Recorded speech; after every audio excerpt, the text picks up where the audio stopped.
What is a required minimum distribution? Why is it important? And how can you best use it and understand it to best create your retirement? So as a reminder, I'm Taublieb, a financial planner, and I'm here to help you become financially independent and retire early.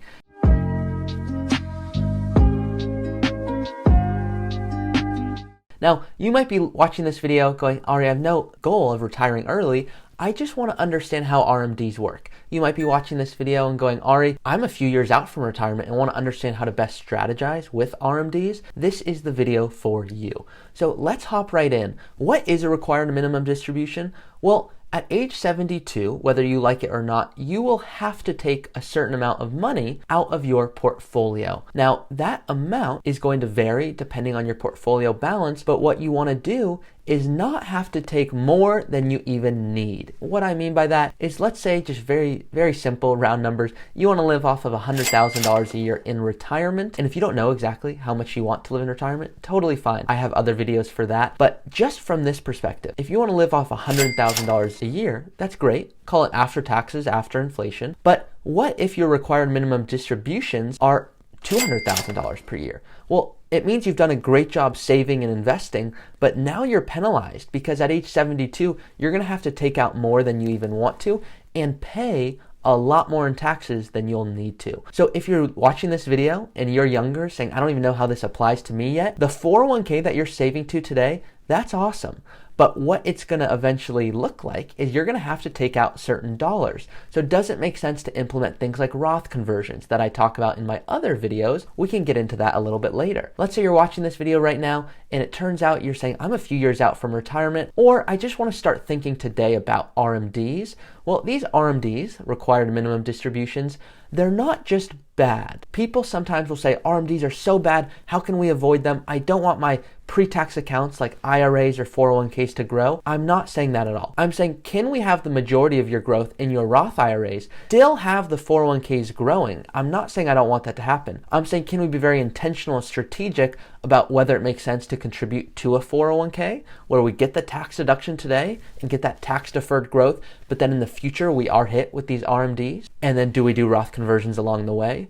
Or do we say, you know what, today we're going to do a Roth 401k or we're going to do a Roth IRA, and we're going to say we're going to pay the taxes today gladly, intentionally, because we know in the future we're going to be making a whole lot more money, and because of that, I don't want to have higher RMD. So different things to think about depending on where you're at, but it doesn't matter if you're someone who's hoping to retire early, whether you're someone who says I'm a few years out from retirement, wherever you are in your retirement journey, which as you can see for me, I'm young and I'm already thinking about retirement, because to me, it's, can we make a strategy so we don't have to pay a dime more in taxes than we need to? And that strategy, it connects to income, it connects to expenses, debt, cash flow. So it's all connected, which is why real financial planning can only be done holistically in that comprehensive approach. Now, let's work through an example here. With RMDs, one thing before we go into the example is understanding how much that you have to take.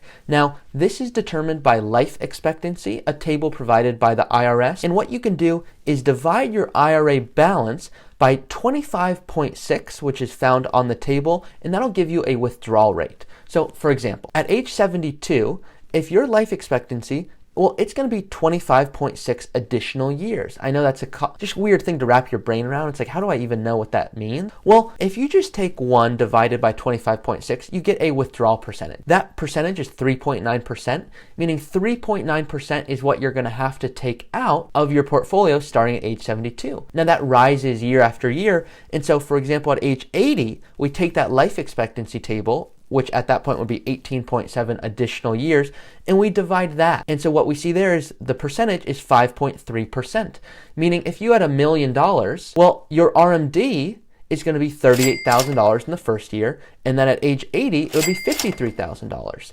And so it's helpful to use these numbers to think about what can I really expect from an RMD. And so you can see if you have $2, $3, $4, $5, $6 million, well, 3.8% of that is going to be significant. And you might say, I do want to live off of my RMDs. And you'd say, that's great. Or you might say, you know what? I want to convert some of these dollars into Roth so that the growth is tax-free forever. How do you know how much to convert when income is low and when there's a market downturn is the best opportunity for a Roth conversion? But I have another video explaining that in more detail. Now, we're going to go back to that same example to bring some more color.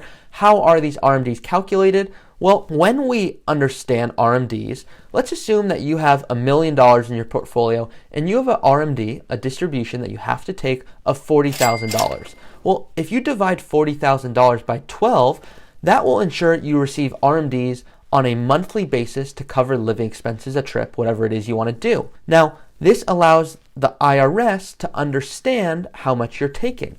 So what is the best strategy? What if I'm retiring and I don't need additional income? What if I'm retiring and saying, hey, I really want to live off of these dollars. That's why, Ari, I've been saving to my 401k and IRA. Not a problem. But you can't leave the funds in your IRA without penalties. You can take the funds out, you can pay the taxes, but you have to reinvest them in an individual or taxable account. Here's what I mean by that. You can't just tell the IRS, I want to forego this distribution and leave it for future years. You'll be penalized for that. And so what you want to do is say, do I take a certain amount? Let's say RMDs have already occurred for you. Do I take a certain amount and live off of that money? Or do I take that amount and reinvest it? But it is fully taxable when you take that money. So how are RMDs taxed? They are taxed as if it's ordinary income. So as if you just made more money. And RMDs cannot be converted into a Roth IRA, but you can convert funds above that required RMD limit. So one thing to think about with this, which doesn't come into really play too often, but you might be hearing this saying, hey, Ari, I've heard about qualified charitable distributions. How does that apply here? Well, with a qualified charitable distribution, what you're doing is you're giving funds from an IRA directly to a nonprofit of your choice. Here's why that's impactful. The benefit is that it does not show up as a taxable distribution on your tax return. In fact, rather than taking $10,000 from your IRA, paying taxes, and then gifting it, you can gift directly from the account. Here's why that's so powerful. You can give up to $100,000 a year in the form of a qualified charitable distribution. So if giving is a very important part of your goals or of your retirement strategy, look into whether that makes most sense, and that obviously is going to correlate to your investment strategy. How are you allocated, and what is that best allocation throughout retirement for you to both provide income and provide growth? Because the one risk most people are very aware of is that the market goes ups and downs in the short term. You know that. You might have been investing long enough, or you're a new investor going, hey, I understand that's how the market works. The second risk that most people are not aware of is purchasing power risk, which is when we don't invest. We are guaranteeing a loss on our money, and therefore in retirement, it might feel good the first few years, but then all of a sudden, those same dollars aren't able to maintain the purchasing power to maintain your standard of living. So to protect against that, we do strategies. We invest for growth, ensuring that we do have enough to meet income, never enough, so that if a market downturn occurs, we don't have to take from those gains.